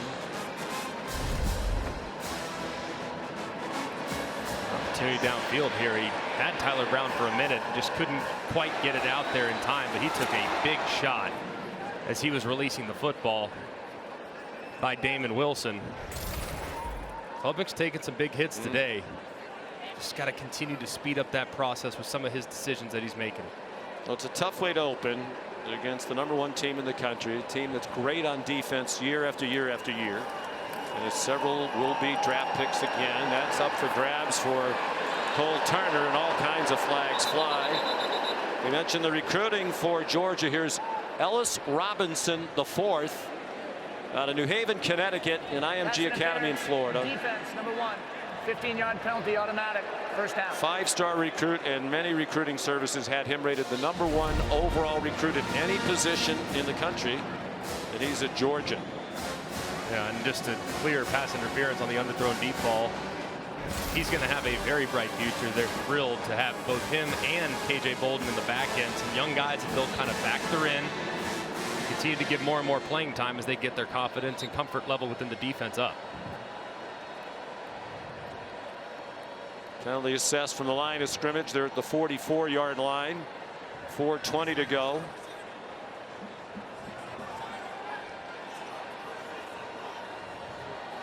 This recruiting class for Kirby Smart at 20 ESPN top 300 recruits. Klubnik throws it out to TJ Moore, a headliner in their Clemson recruiting class. And since ESPN began ranking recruiting classes back in 2006, Georgia's the first school to sign 20 of the ESPN top 300 in consecutive recruiting classes. Here's Phil Maffa. Now, I understand, to get back to the transfer portal thing, you know, everybody else is doing it, right? Right. Only the service academies aren't, and they can't get people in. That's for unique reasons, right? And I understand. You and I both admire the heck out of Dabo. Love Dabo. You know, he's a Hall of Fame. He never coached another game. He's going right into the College Football Hall of Fame. You know, he talks a lot about culture and, you know, loyalty and building a program. And he looks at his roster. He says, "Okay, we like our team. Is the guy we're going to bring in better?" You know, I promised these recruits they'd come in here. We'd work with them to make them better and help them achieve. They care about them as, you know, as men and as college students. I understand it, but, you know, it seems to me at least it could be a happy medium somewhere in between. Yeah, I think you don't have to major in the portal, but you have to have a presence in the portal, and I think that's where Dabo will ultimately get. I understand they've always put a high premium on culture, dating all the way back. Dating all the way back to their times, beginning of his tenure, it's always been about culture. And hey, it's us against the world. And it's real. And it's real. I go around a lot of places real. where they talk about it and they don't have it. They literally love each other in that facility. And when you bring a guy in from the outside, it just takes one potentially to splinter a locker room. And that's something that's very dangerous. And I think he holds that near and dear to his heart. But when you've had injuries at times and the drop-off goes from where it was to where it becomes when you have guys get banged up, you just don't have the depth if you don't have some veteran experience. that you can get out of the portal. 7th play of this drive for Clemson. There's Olsen, Pat, Henry, part of their tight end group. Got 3 balls last year, now a sophomore from Naples. Well, last year, for context, across all of FBS football, 32% of the total starts on every team came from players who had transferred at some point in their career. Right. I think a healthy approach would be the approach that Kirby Smart has taken. 12% of their starts are from portal players. Just a little bit, just so you don't become a freshman in the event of an injury. And a nice play behind the line of scrimmage. Justin Williams, the freshman, getting an opportunity to play here late. And Georgia has culture too. No question. I was so impressed watching, and it was hard to watch the tape of last year's Capital One Orange Bowl again because it was such an annihilation, and Florida State was such a no-show, literally. A lot of their players just didn't show up. You know, but Georgia could have done the same thing. You know what? We were going for a 3-peat. We lost 1 game. We're #1 all year. We didn't get into the playoff. We're going to sulk. Everybody who was healthy showed up. Ladd McConkey, who was injured most of the year and was heading to the NFL draft, showed up and played. Flag down behind the line of scrimmage. You know, they all wanted to go. Malachi Starks, knowing he had to have surgery, put off the surgery to go play in the bowl game because he wanted to finish it right and send the seniors off right. Georgia has a culture too. A great culture. Phenomenal culture of guys that love football and tremendous accountability when it comes to approaching the game in a professional manner. Holding offense number 71. That penalty's declined. Defense will take the result of the play, 4th down. But there's also the 2-minute timeout. 34-3, Georgia. Clemson has gone 62 yards in 9 plays. They need to pick up 6 here on 4th down to keep the drive alive. Trying to take something positive out of this. Off the hands of Cole Turner and up in the air, an incomplete pass. And Georgia will take over on downs. It'll be back-to-back games without allowing a touchdown for Georgia, as they gave up just 3 to Florida State in the Orange Bowl. Week 1 continues coming up in just a few minutes here on ABC. Miami with high hopes against Florida. And then tonight, a game we'll all be watching, number 7 Notre Dame against number 20 Texas A&M. Tomorrow on ABC, the Modelo Vegas Kickoff Classic, USC and LSU. And Monday at 7:30 on ESPN, Boston College begins the Bill O'Brien era against Florida State. Capital One Labor Day kickoff. Gunnar Stockton is the new quarterback, taking over for Carson Beck. And Chauncey Bowens is the ball carrier, making his debut. Carson Beck went 23 out of 33 for 278, 2 touchdowns.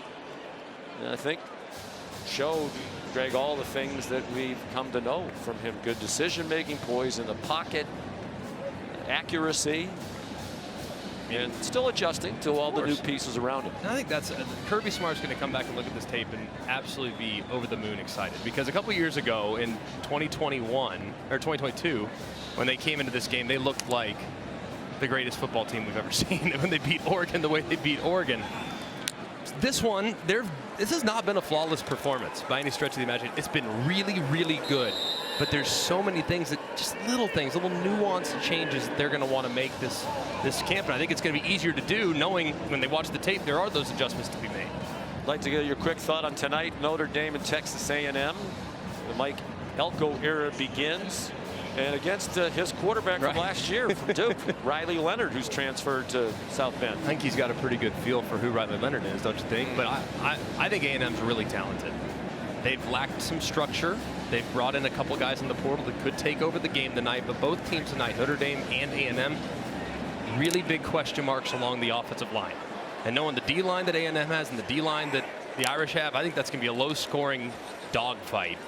And it might be the team that makes the fewest mistakes that ultimately wins it. Very impressive opening win. 11 straight season openers won by Georgia, including all 9 now under Kirby Smart.